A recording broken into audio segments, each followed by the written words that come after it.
ladies and gentlemen of the Foo Fighters, slop or not, we're going to figure out. First, we need to go, what is slop? Second, how do we detect it? Third, how much is there in their catalog? Fourth, are they even talented?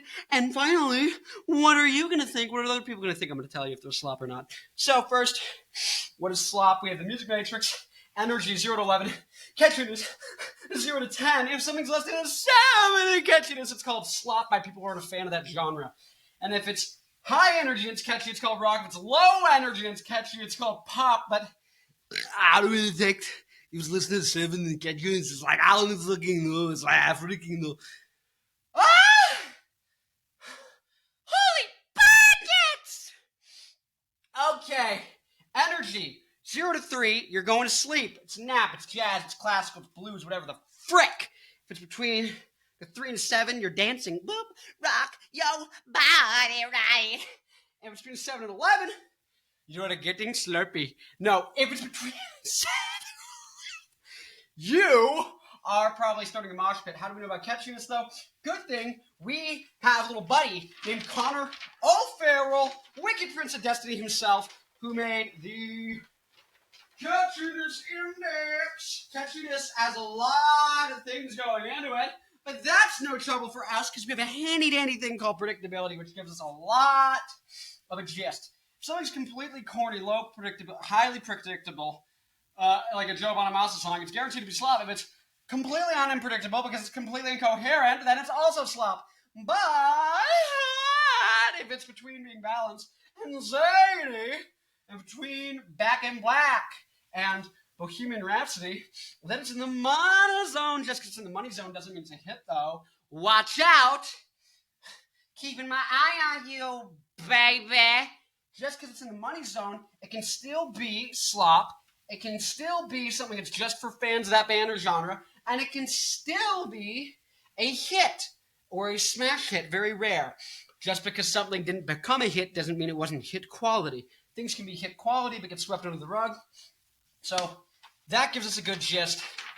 We think about predictability and how, basic or not basic. But now we have to look at how much of the Foo Fighters is worth fighting for. Seriously. Now, if you look at it on the top right, we have OnlyFans model. The OnlyFans model is when the catalog is primarily made of music that's only for fans of that band.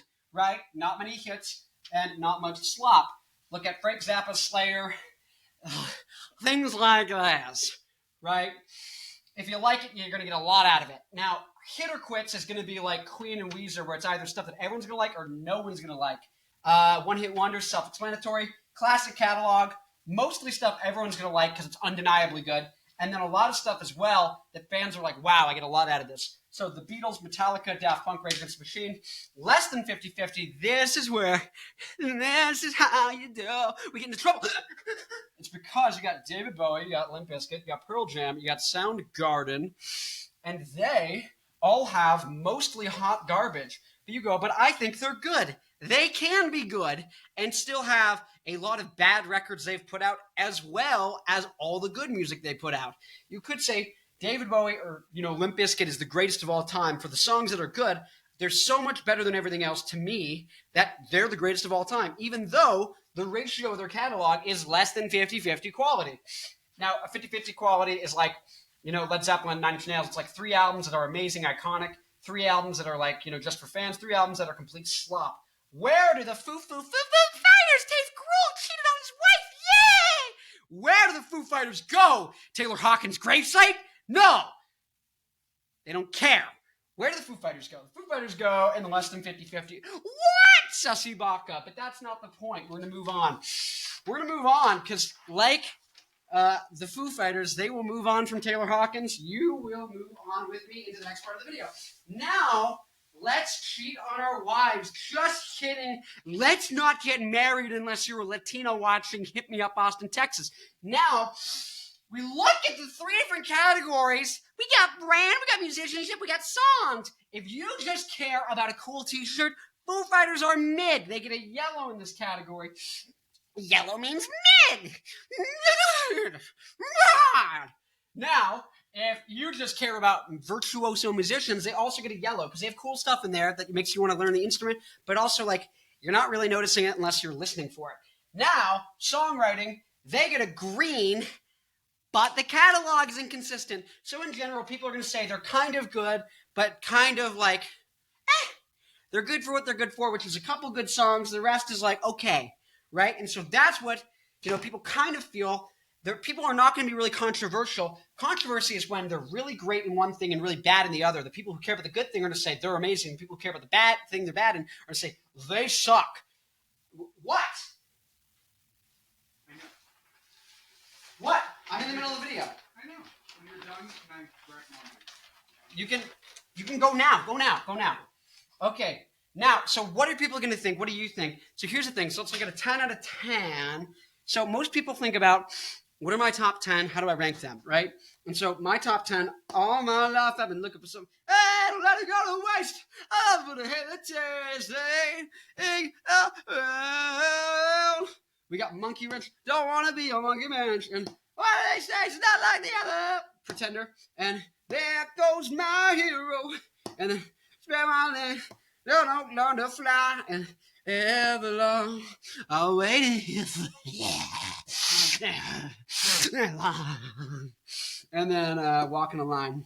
Walking on a thin line. That's Huey Lewis in the News, different song. Big Me. You can see the songs here. You can read, you're not a toddler, right? Now, on average, you can see these are really catchy songs. 9.4, so you know they're at least rock or pop. And then the energies, they start pretty high, they get a little bit lower, but 6.6. But the controversy level is going to be medium because some people are just going to call them garbage. That's because their musicianship, their musicianship is good. Their virtuosity, their iconic for being virtuosos is meh. Their brand, meh. It's not particularly strong one way or the other. It's not like a Misfits t-shirt where you go, oh my God, that's iconic image. I can't think of a pen. The flip.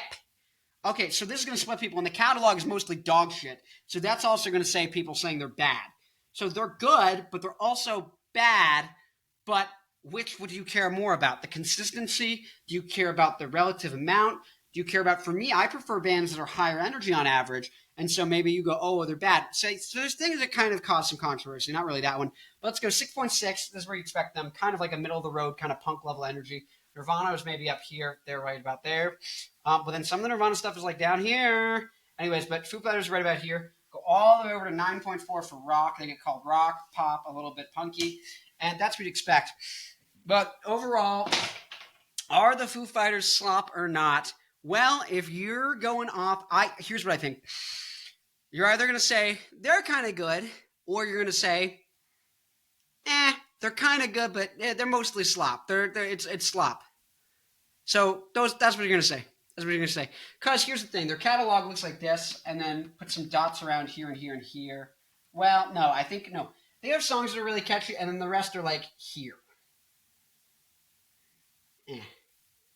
It's kind of like a mid-punk band. Most of it. Actually, most of it's even worse than that. Most of it's unlistenable. Most of it, here's what it is. Foo Fighters look like in like the total deepest end of the slop zone, slop ability. And then they have like 8 songs that are over here, and you go, wow, they're amazing. You're like, your average is like here. But if you just chop that off and say top 10, like, holy cow, they're amazing. They're the greatest band of all time, right? So, I don't know. Make it up yourself. Freaking intelligent person. Like, comment, subscribe. I love you. I'll see you in the next one. I don't even know who I'm doing. Your mom. That's who I'm doing next. Anyways, Latinas, hit me up. Austin, Texas. I'll see you later.